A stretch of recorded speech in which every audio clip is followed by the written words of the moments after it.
திமுக கூட்டணியை விரும்பும் ராமதாஸ், எதிர்க்கும் அன்புமணி, மோதல் பின்னணி இதுதான்.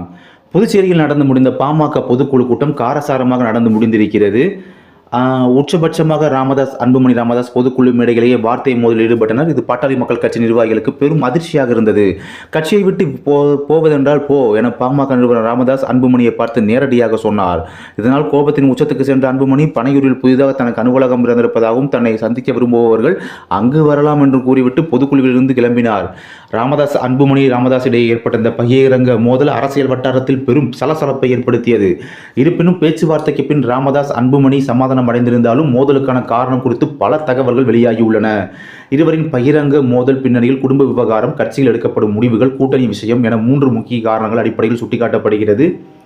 பாமக தலைவராக வந்ததிலிருந்து அன்புமணி ராமதாஸ் கட்சி சார்ந்த அனைத்து முடிவுகளையும் எடுக்க தொடங்கிவிட்டார். அவரின் முடிவுகள் கட்சியில் இருக்கும் சீனியர்களுக்கு பிடிக்கவில்லை என்றாலும் அமைதி காத்து வந்திருக்கின்றனர். இது குறித்து பாமக கட்சி நிறுவனர் ராமதாஸின் அவ்வப்போது பேசி வந்துள்ளனர். அவருடன் அன்புமணி எடுக்கும் முடிவுகள் உடன்பாடு இல்லாமல் கடும் எதிர்ப்புகளை தெரிவித்திருக்கிறார். கடந்த சட்டமன்ற தேர்தலின் போதே கட்சி சார்ந்த விவகாரங்களில் அன்புமணி ராமதாஸ் பாமக நிறுவனர் ராமதாஸ் மோதல் தொடங்கிவிட்டது. பனிப்போர் போல புகைந்து கொண்டிருந்த நிலையில் அது அண்மையில் நடந்த பொதுக்குழுவில் வெளிப்படையாக வெடிக்க தொடங்கியது.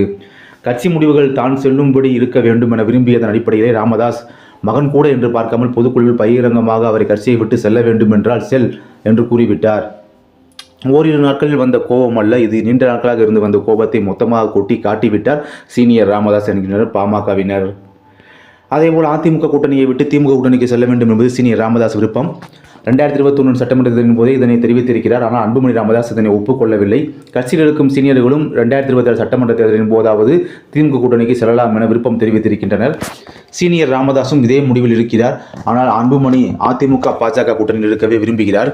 தோற்கும் கூட்டணி என தெரிந்தும் எதற்கு அவரோட கூட்டணி செல்ல வேண்டும் என சீனியர் ராமதாஸ் உட்பட கட்சி சீனியர்கள் சொல்வதை அன்புமணி கேட்பதாக இல்லை. அதனாலேயே பாமக பொதுக்குழுவில் புதிய முடிவுகளை எடுப்பேன், மாற்றம் தேவை, நல்ல முடிவாக கட்சியினர் எதிர்பார்க்கும் முடிவாக இருக்கும் என சீனியர் ராமதாஸ் தெரிவித்தார். அந்த கருத்திலும் அன்புமணி ராமதாஸ் உடன்பாடு இல்லை. இதனால் சீனியர் ராமதாஸ் உட்பட கட்சி சீனியர்கள் கடும் வருத்தத்தில் இருக்கின்றனர். இன்னும் 1.5 ஆண்டுகள் சட்டமன்ற தேர்தலுக்கு இருப்பதால் அதற்குள் திமுக கூட்டணிக்குள் செல்ல முயற்சிக்கலாம், அன்புமணியையும் எப்படியாவது சமாதானப்படுத்தி விடலாம் என்கிற முடிவில் இருக்கிறாராம் சீனியர் ராமதாஸ். ஒருவேளை சீனியர் ராமதாஸ் விருப்பப்படி திமுக கூட்டணிக்கு பாமக வந்தால் விசிக அங்கு இருக்குமா என்ற கேள்வி இருக்கிறது. ஏனென்றால் பாமக இருக்கும் இடத்தில் விசிக இருக்காது என ஏற்கனவே அக்கட்சித் தலைவர் திருமாவளவன் அறிவித்து விட்டார். அப்படி இருக்கையில் திமுகவும் பாமக கூட்டணிக்கு சம்மதிக்குமா என்ற கேள்வி எழுந்துள்ளது.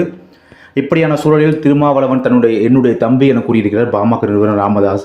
அவர் மீது தனக்கு எப்போதும் மதிப்பு இருப்பதாகவும் எல்லோருடனும் இணைந்து பணியாற்றவே தனக்கு விருப்பம் என்றும் தெரிவித்திருக்கிறார். ராமதாஸின் இந்த கருத்துக்கு திருமாவளவனை சமாதானப்படுத்தும் வகையில் இருக்கிறது. அவரை சமாதானப்படுத்திவிட்டால் பாமக திமுக கூட்டணியில் இணைவதில் எந்த சிக்கலும் இல்லை.